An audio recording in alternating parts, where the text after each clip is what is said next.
Welcome to Drive the Daf. Clear, structured explanation of the daily daf in 20 minutes. You can even follow in the car. Shabbos Daf Kuf Chaf contains two Mishnayos. From the beginning of the daf until the first Mishnah is finishing off the Agadata about the destruction of Yerushalayim. Then the Mishnah returns us to the halachos of saving objects from a fire. So we're going to discuss saving large containers of food, saving other kalim which one may use, and then saving clothing. The Gemara will discuss that more in detail, and then we'll get to the next Mishnah, which will discuss when you want to save larger objects and you can't carry out of the way of the fire. You want to save them by putting something upon them which can protect them from the fire or block the fire. And this will get us into the halachas of gram, kiboy, and grama in general. That means causing a malacha to happen indirectly. Is that permitted or is it forbidden? We'll discuss the famous machokes about that. So first of all, the Gemara had said at the end of the previous daf that Yerushalayim was destroyed because the people, they weren't trustworthy. So the Gemara is asking, we have a proof from a number of psukim that they were trustworthy, because when somebody asked them, can you teach me a certain halacha, they said, I don't know it, I don't sit in the Beis Medrash, I don't learn, I don't know it. So you see that they were honest about what they knew and what they didn't know. So they were trustworthy. So the Gemara asks, what do you mean? Maybe they were trustworthy because they knew that if they accept the job to be appointed and say that they know, people will ask them, and if they don't know, they won't be able to fake it. They don't know. So the Gemara says, okay, but they could have still lied. They could have said, oh, I know, but I forgot that particular halacha. They didn't have to say, I don't know anything at all. They didn't have to admit that they didn't learn it. So the Gemara says, you're right. They were trustworthy as far as learning, as far as admitting that they didn't know, they were trustworthy. When they said that they weren't trustworthy, we mean they weren't trustworthy in business. Okay, now we get to the Mishnah, which discusses three types of halacha: saving large containers of food, saving other devices, kalim objects, and saving clothing. So the Mishnah says as follows: if you want to save a large container of food, you can save it. It doesn't matter how much food in there. We had said in the previous Mishnah that you're only allowed to save up to 3 meals worth on Shabbos from a fire.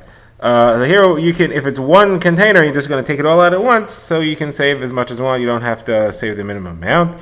We might list 3 types of containers here: a large basket of bread, which contains food for 100 meals, a cake of figs, or a big barrel of wine. Now, the Mishnah also says that you can call other people to save. You can say, listen, I've saved as much as I can, you should save as well. And the language here is, come save for yourselves. That's important to note, because later when discussing clothing, it won't say hatzilu lachem, it'll say hatzilu imi, come save with me. Now the Mishnah comments that if they would be smart, the people who came and saved, then they'll come after Shabbos and they will ask for a salary for the work that they did for the guy to get paid like a worker. Okay, now the Mishnah says, which area are you allowed to move these things into in order to save them? So I have machlokes between the Rabbanon and Ben Mseir. Previously we had a machlokes between the same people about whether you're allowed to save it into an open mavi or closed mavi. Here we're talking about chatzeris, and according to the Rabbanon, it has to be a chatzer that has an air of chatzeris, that is permitted even mean the Rabbanon to carry things into there. According to Ben Mseir, no, you can be lenient and even save into a chatzer that does not have an air of chatzeris. Again, it's not carrying, but it's an issue the Rabbanon to save things in there. We let you save your stuff in there for Shabbos. Now, other objects you're allowed to save into there as well. That refers to plates, cups, spoons, and things like that. And clothing. So here we have the machlokes. According to the Tanna Kama, you're only allowed to wear clothing out of the house. So you can put on as many layers of clothing as you want, take them off, come back, and put on more. According to Basi, you're only allowed to wear the 18 basic garments that people wear. You're not allowed to save anything else, even by putting on and off. And the Gemara will list what those 18 things are. Okay, so now the Gemara begins to analyze this Mishnah one step at a time. First of all, the Gemara wants to know, why is it that in the case where you're saving a large container, you're allowed to save as much food as you want? Earlier we said you're only allowed to save for 3 meals. The Gemara gives 2 answers. One answer is that if you're saving all at once, so it's one shot, you're not gathering things around. So if it's one action, it's not any easier, not any shorter, or not any more helpful to take things out. So you're just allowed to save the whole thing at once. If rather you're gathering smaller packages, you're only allowed to save up to 3 meals. The Gemara's second answer is Rav Bar Zavda and Ravidi. It depends where you're saving to. If you're saving into the close courtyard, then you're allowed to save as much as you want. If you're saving into a larger courtyard, a further courtyard, somebody else's yard, you are limited in how much you're allowed to save. Now the Gemara is a Shiloh. According to the first answer, that you're allowed to save however much you want, as long as it's in one container. What if I have a empty container, I'm filling it up. Let's say I have a talus. So I want to spread it out, load it up with all kinds of smaller food packages, wrap it up, and then carry that out all as once. So I'm only carrying out one object, but I'm taking time to collect things to put into there. Am I allowed to do that? So the Gemara says we could prove that from the following discussion. We've seen a Mishnah quoted earlier about a barrel of wine that broke on the roof, and we said that you're allowed to put a barrel under it, you're allowed to put a kli under it to save it, but you're not allowed to bring another kli to catch it from the air or flowing off the roof. So the Gemara says that Rav Shizbi made a diak, and he told it over to Rav Chizda, and Rav Chizda believed him, and Rav said it's wrong. What was the diak? The diak was that you're only allowed to bring a kli that holds 3 sudas. You're not allowed to bring a large kli, because it says you're allowed to bring a kli to save it, but that can only be a small kli. It can't be a big one. Now, Rava said it's wrong. So it means that Rava says you're allowed to bring any size kli. So if that's the case, then obviously you're allowed to load anything into a large kli. Just like, and that would solve our case here, where our question was, are you allowed to bring a large kli or a talus and load things into it and save it? So there we see that you're allowed to load it up and you're allowed to save it. The only question was, how did Rava know that it's wrong what he said? So the Gemara says Rava's diak was from the fact that the language of the Mishnah was he cannot bring a different kli and save it when it's flowing off the roof. That means you can't bring other kalim, you can't bring other small kalim, you can't start adding kalim up, but the one kli that you have, you're allowed to use any amount of size for that, right? The issue with more kalim is that there's a multiplicity of kalim there, not the fact that it's saving more things. If you save more things in one kli, that would be okay. Okay, now the Gemara goes back to the Mishnah and discusses this thing that we said there, that if the guy will be smart, he will ask the person who he helped save objects, he'll ask for his wages. So the Gemara says, I don't understand. Why would you say that? If he's smart, he'll ask for his wages. If he's smart, he can keep the stuff. He doesn't have to give it back to the guy. That guy couldn't save it. So it was hefker. So he's allowed to keep the stuff. If not for him, it would have been burned. So that's not called being smart. So the Gemara says, okay, we're referring to a chassid, and he doesn't want to keep things that are hefker, that really belong to someone else. He knows it's not the right thing to do. The Gemara says, a chassid. If he's such a chassid, if he's such a tzaddik, so that he wouldn't charge wages either, he would say that this looks very much like taking a wage for something which you did on Shabbos. As a matter of fact, it is wages for something you did on Shabbos, which is forbidden. This is technically mutter because you didn't make a deal. I'm going to get paid for this amount beforehand. Okay, but you are still taking money for work you did on a Shabbos, and a chassid would not to do that. So the Gemara revises and says, we're not talking about a chassid, we're talking about a yarei shamayim, somebody who fears heaven. Okay, he's not such a chassid, but he would be willing to take money for this because it's not usher to take the money, but he doesn't want to keep somebody else's things just because the guy had a fire. No. So Gemara says, so that's what the Mishnah means when it says if he's smart, he'll ask for his wages. Why? It doesn't mean if he's smart and he knows that he's allowed to keep the objects. It means if he's smart and he knows Hilchos Shabbos, that it's not called Shabbos wages, and therefore it's okay for him to keep it. Okay. Next, the Gemara asks about the language. We said about saving food that he'll call others and say, Hatzilu lochem, save for yourselves. But about saving clothing, he'll call others and say, Hatzilu imi, save with me. Why is that? Why the difference? Gemara says because the food he couldn't save more. He's limited how much food he's allowed to save. So anything that can be saved, he tells them, I can't save anymore. You'll have to save by yourself. I won't be able to help you. I won't be able to do anything. But as far as the clothing, he can save as much clothing as he wants. He can keep loading up. He can keep putting more things on himself and save them out. Carry them out by wearing them out. So if that's the case, and he's going to continue saving. So he'll call others and say, come save along with me because I could keep saving, but I won't be able to get to everything. So you may as well save some things along with me as well. Okay, now the Gemara says, like we had the machlokes about it. Is he allowed to save more than 18 things? According to Rabbi Yossi, he's only allowed to save 18 things. Now the Gemara lists what the 18 standard items of clothing are. And they are an outer coat, an outer shirt, a money belt, that's like a hollow device that he wore around his waist, a soft upholstered outer clothing made out of flax, a chaluk, which is like an undershirt, a wrap that's a sheet that he wrapped around the entire body, something like a turban, which was wrapped around the head, 2 belts, 2 shoes, 2 socks, 2 pairs of shorts, 2 shorts, the belt around the chaluk, that's the undershirt, a hat, and a kerchief, which was tied around the neck to wipe the mouth and the eyes. So these are the 18 garments which one is allowed to save. Okay, this is the end of the Gemara. Now we get to the next Mishnah, which discusses the halacha of saving items from a fire by protecting them.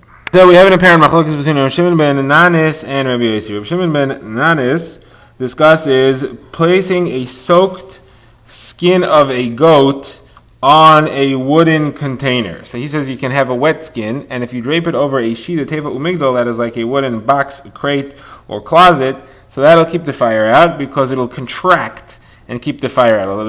It'll protect what's under it from the flames. Now, then the Mishnah says, and this is possibly Rav Shimon ben Nanis, possibly the Chachamim, it says that you can actually build a wall out of barrels or other devices, and that'll block the fire. And even if those walls are filled up with water, that'll be great. They could be filled with water, they could be empty. Either way, it's okay. Now, Rabbi Yossi says the following thing. He says you have to be careful that you can't use new earthenware kalim filled with water, because you know what's going to happen? The fire will come, it'll start heating those earthenware things. Because they're new, they're not strong, they'll crack, the water will spill out and put the fire out. That means that you set up a situation in which the fire gets put out by itself, but that's your problem. That's called gram kibo. You caused it to go out, and therefore that is forbidden for you. The implication is that the Rabbanan and Rav Shimon ben Nanis aren't bothered by that, and that is what the Gemara is going to focus a lot of its attention upon. So we have a same from an Amarav seems to indicate that gram kibo, causing a fire to go out by itself, is permitted. The Gemara is going to ask from a brisa, and then the Gemara is going to try to support it with our Mishnah. So it's Rav Yehuda Marav who says that if you have a talis which is on fire, then you let it soak one end of it, and when the fire gets to it, it may put itself out, not your problem. So causing a fire to go out on time is permitted. So the Gemara says they have a brisa that says otherwise. It says that if you have a talis that has a fire, and you're allowed to wear it, put it on, and take it off, and may go out by itself, that's fine, but you can't. It doesn't say that you're allowed to make it wet. It also says, if someone think about a sefer Torah that's on fire, you can open it, you can unroll it, you can read from it. All these things may cause it to go out, but these are all in a miskavin. You cannot actually make part of it wet and hope that it'll put itself out. So Gemara says, you're right, these two Tanaim go like Rabbi Yossi, but Rabbi Yehuda Amar Rav says like Rav Shimon ben Nanis, who says that you're allowed to cause the fire to put itself out. Where's this hold in a second? Rav Shimon ben Nanis only said you're allowed to put a soaked skin on it, which will protect it. It didn't say that you're allowed to make it go out. Gemara says, well, the indication is that he does, because the end of our Mishnah says that Rabbi Yossi says you got to be careful that the barrels won't spill and cause it to go out. Obviously, Rav Shimon ben Nanis, who was before him, is disagreeing, and he says that you are allowed to set up a situation where it will go out. So therefore, the Gemara has established some machlokes about whether or not you're allowed to cause the fire to put itself out.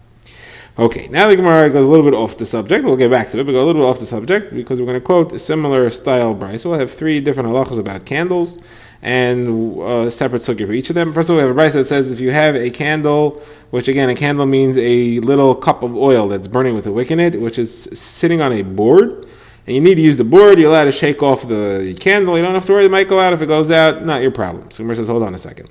But that's only if it didn't belong on the board. If it belongs on the board, then the board is a pasal l'davar aser. It's muktzah. It's meant to hold the candle. So it's got to be that it doesn't belong on the board. It just happens to be left there by mistake. Okay, next brisa, it says, when you open a door, you don't have to worry about the wind blowing out a candle in the room. You can open a door. If the wind blows it out, not your problem. So Gemara says, Rav was upset about this. Rav said that's not true. So Gemara says, why not? Why was he not happy about it? Why is he not allowed to open the door? Gemara first wants to say because Rav holds like Rabbi Yehuda that a darshan miskavin is forbidden, and therefore even if you open the door, you don't intend to put the candle out, but the wind blows through the open doorway and puts the candle out. That's called the situation here is where you open the door and the wind blows right through. So you let the wind in. It was your action which brought in the wind. It's not that it blew later when the door was open. So the Gemara says because he holds like Rabbi Yehuda that it's forbidden to do something which is ain't a miskavin, doesn't mean that he could be upset at the guy who holds like Rabbi Shimon holds that it's mutter. That's you have no reason to be upset at the guy just because he argues with you. I mean, you have a Tana, he has a Tana. So the Gemara says no, he holds that this is a psik reisha. Here that when the wind is blowing at the door, you open the door, the candle's for sure going to go out, and therefore there's no excuse for you to do that. There's no excuse for anybody to say it's permitted. And he was upset that somebody would say that is mutter at all. A similar halacha is about if you have a fireplace which is burning a bonfire in the room, you open the door, the wind will fan the flames and make it burn brighter. So you're allowed to do that. So about this, Rabbi Yehuda said it's mutter, and Abaye was upset. So Gemara says, I don't understand. What kind of a wind was blowing at the door? If it was a simple, plain, ordinary wind, it's not going to make a difference. So why would anybody say it's forbidden? If it was a strong wind that's going to fan the flames, so why would anybody say that it is mutter? It's for sure also. So we're talking about a simple, plain wind. It's not going to do anything. The question is, should we make a gzeira never to open a door when there's a simple wind outside? Because if they allow you to do that, you'll end up doing it even when there's a strong wind outside. That's the machlokes between the two of them. Okay, now the Gemara goes back to the subject of gram kiboy, causing a fire to go out on its own. So the Gemara says, you seem to be telling me that we have a machlokes between Rabbi Yosi and the Rabbanan. That the Rabbanan say that causing a fire to go out on its own is permitted. And Rabbi Yosi, because it's got to be careful not to have kalim full of water that are going to break and put the fire out. Rabbi Yosi holds that that's forbidden. The Gemara says that it can't be because I have a clear example where the exact machlokes is in reverse. Rabbi Yosi says it's permitted, and the Rabbanan say it's forbidden. Where do you see that? So the Gemara quotes a brayso here, which is not exactly a machlokes, but it shows that Rabbi Yosi is more lenient in these halachos than the Rabbanan are. The brayso says you're allowed to make a wall out of kalim to block the fire. Just you have to be careful not to use a kli which is going to break. And the Tanakhama says a kli which is definitely not going to break is a metal kli. And Rabbi Yosi says no, you could also use clay kalim made from the clay of Kfar Shichin and Kfar Hanani. Over there the mud was very strong. So you see that Rabbi Yosi is adding more things. He's more lenient. So how can Rabbi Yosi say that he's stricter? So the Gemara says, now maybe you'll tell me you should switch the opinions in our Mishnah. And Rabbi Yosi is the one who always says it's mutter. And the Rabbanan are the one who say that it's forbidden. And that's why in this brayso the Rabbanan say you have to be careful that it's not going to break. And then Rabbi Yosi is commenting on what the Rabbanan said. Rabbi Yosi is saying you're worried about it breaking. I say it's mutter though, even if it breaks, it's fine. You're worried that it might break. I'm going to tell you, listen, even according to you, you could allow these two types of drugs because they're not going to break. So the problem is you can't say that because there's a statement of Rabbi Bar Tachlifa who says that Rabbi Yosi is clearly the one who says that having a fire put itself out is forbidden. So we don't understand how to explain this Mishnah at all. So Gemara says, I'll explain as follows. This entire brayso is Rabbi Yosi. And this brayso holds that you have to make sure that things aren't going to break, because then it'll put the fire out. And it's all him. And you read it as follows. You have to insert a couple of words here. That you're allowed to make a wall out of kalim. Just make sure that if they're full of water, they're not going to break. And a good example of things that won't break are metal kalim or kalim made from the mud of Kfar Shichin or Kfar Hanania. Those are two places, because Rabbi Yosi holds that those types of kalim aren't going to break. Good, fine. Okay, now the Gemara says fine. So we've established Rabbi Yosi is the one who says having a fire put itself out is forbidden, and the Rabbanan say it's permitted. Now we're going to show you a kasha on that as well, a contradiction in the Rabbanan and a contradiction in Rabbi Yosi, and that's from the following brayso. And this is a brayso that's not about Hilchos Shabbos, it's about a different halacha, but again, it's the same scenario where you're setting up a aveira to happen on its own, you're not doing it directly. And that is the case if somebody has the name of Hashem written on his skin in ink, which could get erased in water.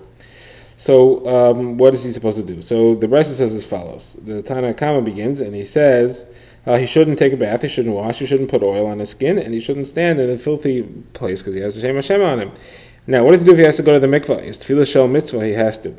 So the Tana Kama says he should wrap a gemi, a type of waterproof cloth, around the spot where the shame is, and then he can go into the mikvah. Rabbi Yosi says, no, he doesn't have to do that. He could go into the mikvah regularly. Just to be careful not to rub that spot, because then he's going to wash the shame Hashem off. He's going to erase it with his hands. And you're not allowed to do that. You're not allowed to wash off Hashem's name. So the Gemara says you're not allowed to erase the shame Hashem. So the Gemara says, so here you see that Rabbi Yosi says that as long as it erases by itself, it's okay. So how come in the case of the fire where it puts itself out, he says that it's not okay? And the Rabbanan, the opposite. By the fire, they say if it puts itself out, it's okay. But here they say that you have to make sure that it doesn't erase itself. You have to wrap a cloth around it. So Gemara first addresses the contradiction in Rabbi Yosi. The Gemara says here it's not a problem, because as far as the halacha of erasing Hashem's name, it says Leisasun Kain Hashem Elokeinu. You should not do that. The only thing that's forbidden is doing it. Having the name erased is not the problem. You erasing it is the problem. And therefore, as long as it's indirect, it's okay. That's why that he allows. But in case of Shabbos, he's not going to allow. So the Gemara says, why not? For Shabbos, it also says Leisaseh kol malacha. You should not do the work. Same language. You should say the same thing then. As long as I'm not doing it, I don't care if it happens because of me. So Gemara says, okay, so there's a different reason. Rabbi Yosi is more machmer Hilchos Shabbos by the fire, because he's afraid that if we allow you to cause the fire to go out, then because you're very worried about saving your money, you're going to end up putting the fire out yourself. Therefore, we are careful. We have an extra stringent halacha. You're not allowed to cause the fire to go out. As far as the contradiction in the Rabbanan, Here, the problem is that the Rabbanan say that you're allowed to cause the fire to go out even, we're not concerned about you being all nervous about saving your money, so how come they don't allow you to cause the name of Hashem to be erased when you go into the mikvah? So the Gemara says that was not the problem over here. The issue here has nothing to do with erasing the Shem Hashem, that's not the issue. There's a totally different problem, there's a different reason why the Rabbanan said you have to cover the name with a cloth. That's because you're not allowed to stand in an undressed state when the name of Hashem is visible to you. And I'll prove it to you that it's nothing to do with erasing it, because the cloth, it's on your skin, it's tight or it's not tight. If it's tight, so then you're not doing tefillah, it's a chatzitza, it's blocking the water. And if it's not blocking the water's getting right in there, it's going to get erased anyway. So obviously, it's not tight, and the name will get erased, and that's not the problem. The problem is that you can't have the name exposed while you're undressed. So the Gemara says, hold on a second. Chatzitza you're talking about? It's chatzitza anyway. The ink is a chatzitza. So the Gemara says, no, the ink's not a chatzitza. The ink is wet. If it's wet ink, it's not a chatzitza, and the Gemara brings a brisa to prove that. So now the Gemara says, okay, I'll accept that. The issue over here is that you're not allowed to stand undressed, but then what about Rabbi Yossi? How come he says you're allowed to stand undressed? Why does he say and you do not have to cover up the name? So the Gemara says, well, he holds you'll just put your hand over it. So the Gemara says, according to the Rabbanan also, put your hand over it. The Gemara says, no, the Rabbanan are afraid that you're going to forget and you're going to take your hand off. So the Gemara says, Rabbi Yossi should also be concerned you might take your hand off. So the Gemara says, you're right. That's not the issue over here exactly. The issue is not where you have a cloth to wrap on it, a waterproof cloth. If you do have that, everybody agrees you should do that. The question is, should you go looking for one? The Rabbanan say you should not. Rabbanan say you should go searching for one, because even if you'll miss the time of your tefillah because you're trying to find the gemi, that's okay. It's not so important. Tefillah that's done in the wrong time is okay also. And Rashi says no, it's more important you get your tefillah done in the right time, and therefore not go searching for it. Just rely on keeping your hand on it. Drive the Daf is a project of the Grand Woodlands Shul and is presented by Rabbi Yitzchak Landa. Find us on YouTube or subscribe to daily emails by emailing drivethedaf@gmail.com.